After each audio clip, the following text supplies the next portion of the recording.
So நீங்கள் வந்து உங்களுக்கு எப்படி ஒரு ஜுரம் அடிச்சா, உங்களுக்கு வந்து உடம்புல ஏதாவது இன்டர்னலாக பிரச்சனைகள், திடீர்னு மயக்கம் வர மாதிரி இருக்கு, பிபி டவுனாக இருக்கு, அந்த மாதிரியான விஷயங்களுக்கு நீங்கள் எப்படி வந்து ஒரு பிசிஷியன், அதாவது ஒரு MBBS டாக்டர் கிட்ட போறீங்களோ, அதே மாதிரி உங்க உடம்புல எந்த இடத்துல வலி ரிலேட்டட் பிரச்சனைகள் இருந்தாலுமே நீங்க டைரக்டா பிசியோதெரபிஸ்ட் கிட்ட வரலாம்.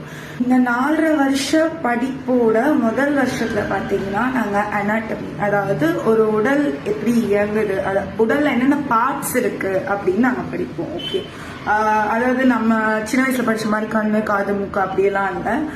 தசையுடைய பெயர்கள், நரம்பினுடைய பெயர்கள், இரத்த குழாய்களோட பெயர்கள், அது எங்க ஆரம்பிக்குது, எங்க முடியுது, இந்த மாதிரியான எல்லா விஷயமே நாங்கள் அதுல படிப்போம்.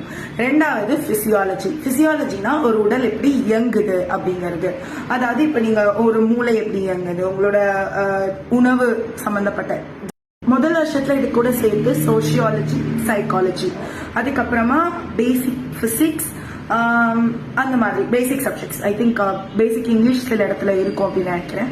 ஸோ இந்த மாதிரி பேசிக்கான இது படிப்போம். ஸோ சோஷியல் சைக்காலஜி எதுக்கு அப்படின்னா சொசைட்டியை பத்தி அண்டர்ஸ்டாண்ட் பண்ணிக்கிறதுக்கு. சைக்காலஜிக்கலா ஒரு பேஷண்ட் வந்து